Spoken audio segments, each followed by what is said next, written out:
Assalamualaikum warahmatullahi wabarakatuh. Alhamdulillah sudah berada di sini lagi silaturahmi ke keluarga besar Sundan Waton, Matur nuwun Mas Sigit, Gus Rafi, Mbah Kliwon, Mas Fahmi dan lain sebagainya lah. Saya nggak bisa sebutkan satu-satu selain memang terutama bagi kita adalah perayaan cinta, tidak perayaan nama gitu ya. Alhamdulillah berada di sini merupakan peristiwa yang begitu indah bagi saya karena mendapatkan banyak sekali ilmu yang bermanfaat. Saya pertama-tama harus meminta maaf terlebih dahulu, ngaku lepat karena pasti yang akan saya sampaikan itu isini mau luput karo meleset gitulah. Yang benar itu hanya Gusti Allah, yang baik itu hanya Allah. Makanya mudah-mudahan Allah kasih ilham dan inspirasi bagi saya untuk bisa mengatakan hal-hal yang baik dan bermanfaat. Aku lepat bagi saya itu ada dua metrik. Yang pertama adalah aku, dan yang kedua lepat, di mana aku itu di khasanah kebudayaan Jawa itu terrepresentasi melalui, atau kalau bahasanya Mas Kliwon itu diperagakan dari kata raga ya. Raga itu ragangane ono, ragangane ketok gitu loh. Jadi aku sing ragangane itu justru malah tidak di dalam bleger ini, tetapi di dalam kuku. Makanya disebut kuku, mergone dari istilah ngaku-ngaku. Kalau kita sudah ngaku-ngaku, kita seolah-olah bisa memegang cangkir, bisa memegang gelas, bisa melakukan hal yang apapun, tetapi kita lupa kalau di dalam peristiwa perjalanan tersebut, sesungguhnya yang menjalankan adalah Allah. Ning dewe ngaku-ngaku, makanya terus di dalam kuku itu terdapat warna-warna hitam yang kapan masuk kene ra sadar. Gitu. Makanya kita harus prigelan tegen supaya terus-terusan ngatok kuku kan gitu. Ditumbuhkan terus keakuan-keakuan itu agar kita tetap tegen ngatoki kuku. Ngaku lepat itu bagi saya bersambung kepada Idul Fitri. Idul Fitri itu kembali kepada fitrah. Nek cara aku lengaran itu fitrah itu fatoro itu bagaimana Allah menciptakan manusia di dalam format yang masih default, belum custom.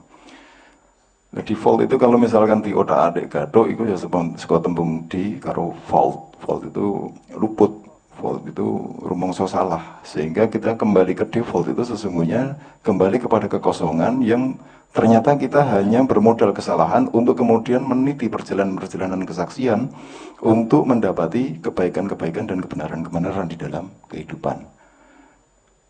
Saya sedikit mengupas apa yang tadi disampaikan oleh Pak Yai Tarom tentang pada peristiwa Allah menciptakan khalifah di muka bumi. Kemudian diprotes sama malaikat, lu kok mboten kula mawon sing tansah tasbih kalih tahmid. Kok malah menungso sing gaweane niku paten-patenan. Saya mengambil dua hal di sini tentang tasbih dan tahmid. Karena ada jawaban Allah, saat temene aku luweh wikan, saat temene aku luweh perso, luweh ngerti. Kalau misalnya yang menjadi khalifah di muka bumi itu malaikat, nek penggawean itu tasbih, karo tahmid, iku kira-kira gak iso gawe kopat. Isine mung tasbih, tahmid. Alhamdulillah, subhanallah, alhamdulillah, subhanallah itu gak kober, gak kobat. Tetapi manusia itu diberikan akal, pikiran, panca indera dan lain sebagainya itu untuk menjalankan kekhalifahan yang proses tasbih dan tahmidnya itu adalah perjumpaan dia kepada keagungan dan kemahatinggiannya Allah, yaitu subhana rabbiyal azim dan subhana rabbiyal a'la. Nah, ini bersambung dengan Mas Kliwon tentang lingga dan yoni, tentang yin yang, tentang keseimbangan. Azim itu artinya agung. Agung itu bukan hanya sekedar besar ya, tetapi lumeber. Jadi kalau kita mengatakan samudra itu agung, itu karena luas dan lumeber dalam. Agung. Jadi ini simbol yoni. Nek a'la itu tinggi, ketinggian, sehingga itu simbol lingga. Apa yang bisa kita pelajari dari Adim dan A'la? Sesungguhnya setiap manusia akan berjumpa dengan itu semua. Berjumpa dengan keagungan dan berjumpa dengan ketinggian. Dalam hal apapun.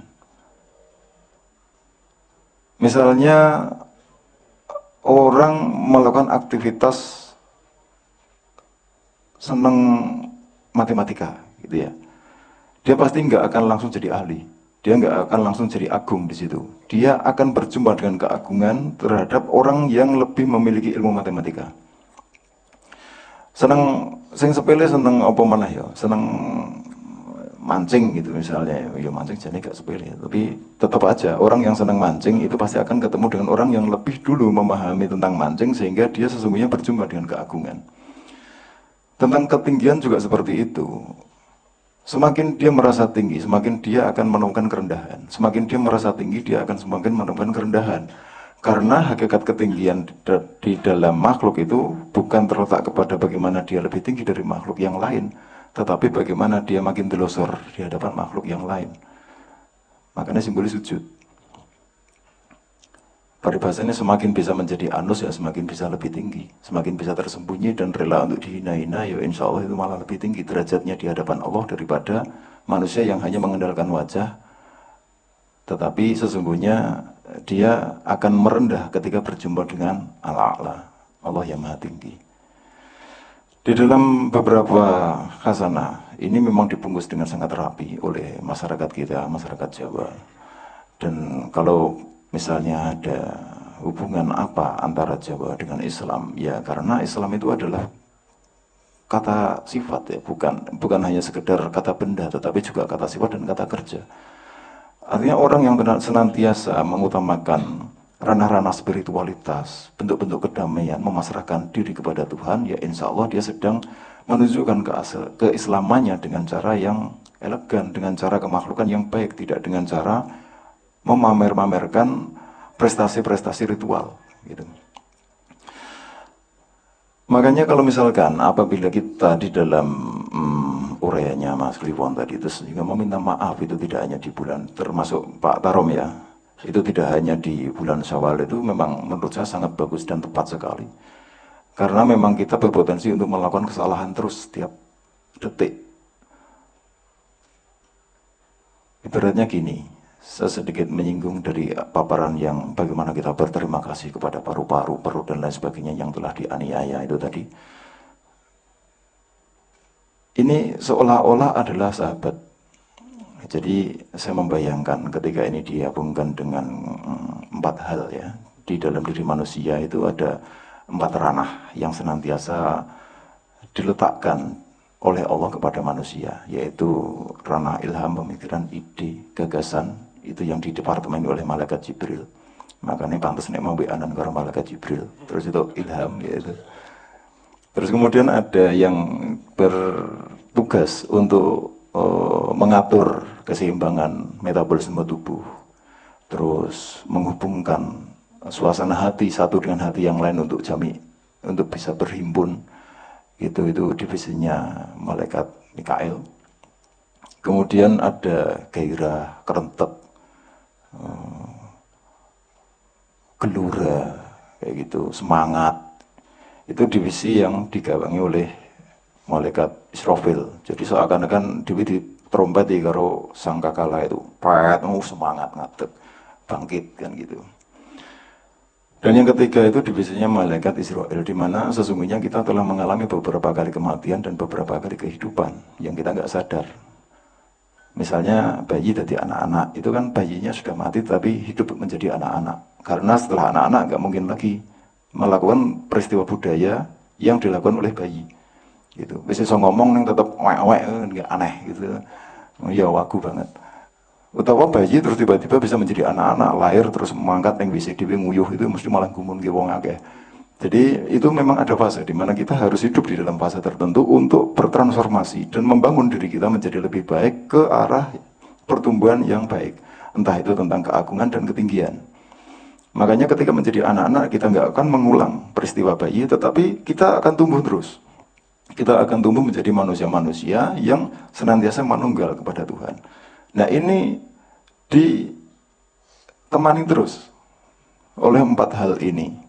Jadi bagaimana kita nggak berterima kasih kepada mereka, karena iki seolah-olah malaikat sing sak krukupan, sing sak krekepan, yang senantiasa menemani kita di dalam kehidupan. Mereka bekerja tanpa reserve dan tanpa protes. melakukan itu terus menerus gitu ya. Nek dilepaskan TN gagasan, ya ono sing nyentori gagasan gitu toh.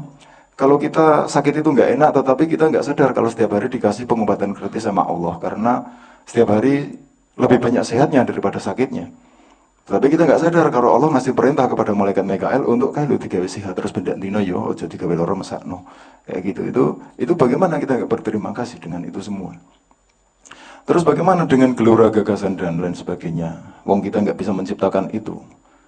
Tapi ada pemantik dan ada petugas yang memantik itu semua agar kita tetap bisa bangkit dan menemukan kehidupan-kehidupan kita secara keperwiraan, secara wiroroso, secara apa jenengannya berjuang itu secara heroik kayak gitu. Nah, ketiga hal ini apabila kita terus-menerus bersambung kepada Allah, artinya bersambung dengan kinerja para malaikat-malaikat yang ada di dalam tubuh kita itu, ya insya Allah kita akan menjadi lebih bersyukur di dalam kehidupan. Kita tidak lagi takut terhadap hidup karena banyak saingan, dan kita tidak takut mati karena durung akeh bekal gitu.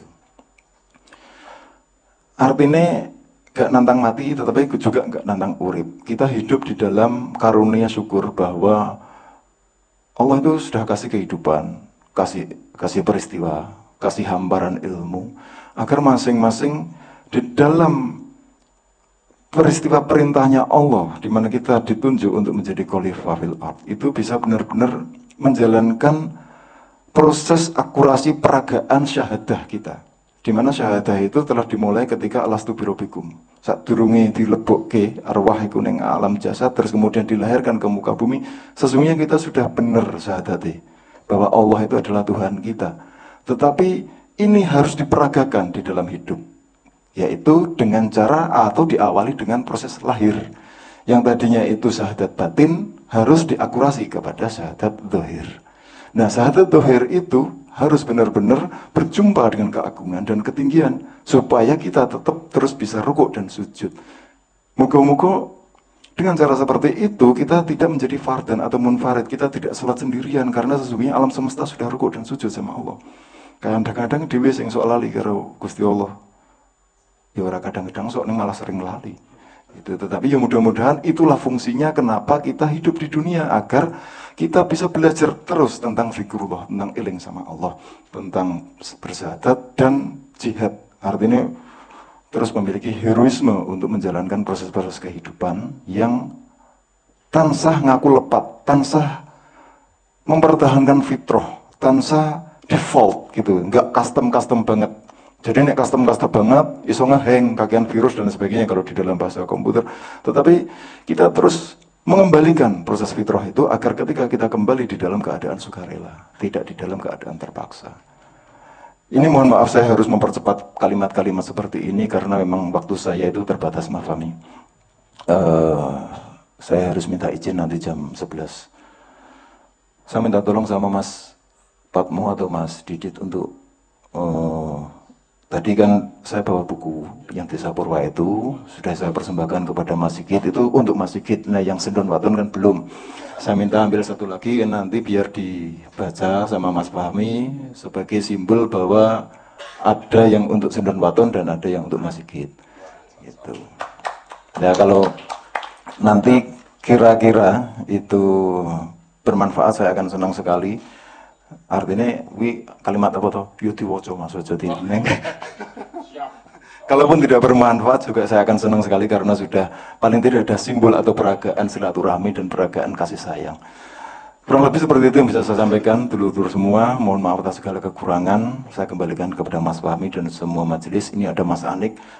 Saya senang sekali kalau Mas Anik nanti bisa ikut bergabung di sini memberikan pemaparan-pemaparannya. Kurang lebih demikian dari saya. Wassalamualaikum warahmatullahi wabarakatuh. Mas Agus Ibu tepuk tangan.